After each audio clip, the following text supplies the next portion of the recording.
right to your view on that. And I'm not here to demonize you and to call you names and to belittle you. If you don't like this statue and you want it to come down, all I'm asking for, and all that I believe most people like myself who want to see this statue remain, is at least go about it in a fair way and have a referendum on it. If this is city property, guess what? The city's made up of taxpayers. Let the taxpayers vote. Here, here.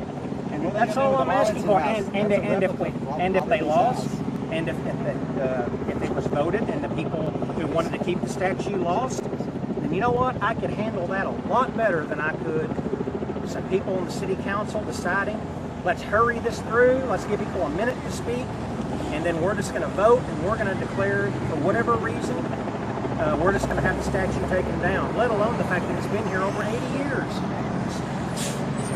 And the last 8 years, the prior 8 years, you know, America has had the first black president. You know, that's a good thing. That's a good thing. In and of itself, that's a good thing. That means a lot. That is an American thing right there we should all cherish. But the problem I have is now we're hearing about the statue has to come down. Why now? You can't blame a statue, a flag, a historical country for the actions of evil people who denigrate this flag by flying it as they ridicule, hurt, harm, kill other people.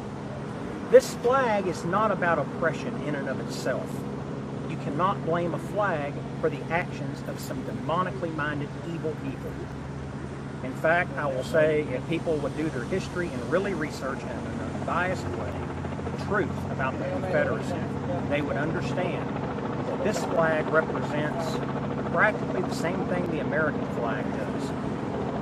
In fact, the Confederacy was formed because at the time, many in the South felt that the Union, through tariffs and regulation, were running away from the people, were trampling on states' rights. When I say states' rights, I'm not saying states' rights to own slaves. That's not the argument. I'm saying states' rights to produce livestock, agriculture, to export to other states, and they were passing tariffs to the point where it was becoming economically impossible to make a living. And so they decided, well, if they're not going to listen to us, we're going to secede peacefully, I might add, form our own country. And if you look at the founding documents of the Confederacy, you will see they practically mirror the founding documents of the United States. It's sad that people can be so willfully ignorant of the truth. And I say willfully because, unfortunately, as history is being threatened, everybody's more worried about who's leading the pennant race, who's on Dancing with the Stars, who's going to make it to the playoffs. One day you're going to wake up and you're going to realize that half of your history or more has been sanitized, is now banished from public view. And you're going to go, what happened? You're going to wake up in a culture you no longer recognize. And so I say that this statue is important. It represents a major U.S., and I might add, by I believe a law in 1958, this man is an American veteran. He deserves respect. Not be torn down like this simply because some people want to fly this flag and go kill and hurt and harm others. This flag has never been in and of itself about bigotry. Unfortunately, there are those out there that if it wasn't this flag, it would be another one. So I want to make a point too when you're talking about Americans. Do you know that the VA provides Confederate headstones for free from that veterans of the Confederate Army? I personally have put down my great-great-grandfather Grimes. I personally have got one from the VA for free. We have put the headstone down. I've gotten many actually. So if the VA's providing you, that was, I guess, when they made them citizens. It's just like you said, they're just trying to sanitize our history. it's an easy target. It's an easy target. It's a wave all This statue can't fight back. The statue can't argue back.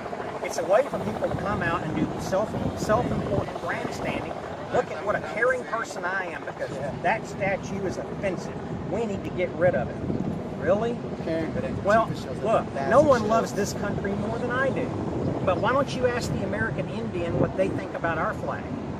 I think you'd get a very similar response to what people are trying to use to justify taking down the statue. So, it's part of our history. Just because you remove a statue doesn't mean it's going to go away. But what you are doing is you collectively urinating on the memory of a man who basically Lincoln asked from the get-go to lead the Union Army. A decorated war hero from West Point, was a great man. In fact, never really owned any of his own slaves. His mother did because they were bequeathed to him. And he was not for slavery. And I find it ironic that everybody wants to talk about, you know, how evil Robert E. Lee and the Confederates were, when if you look in history and as a matter of historic record, Abraham Lincoln is on record as saying, if I could preserve the Union without freeing a single slave, I would do so.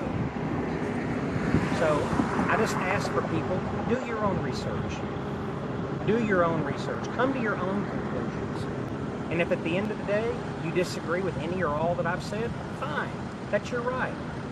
But at least be intellectually honest about it. That's all.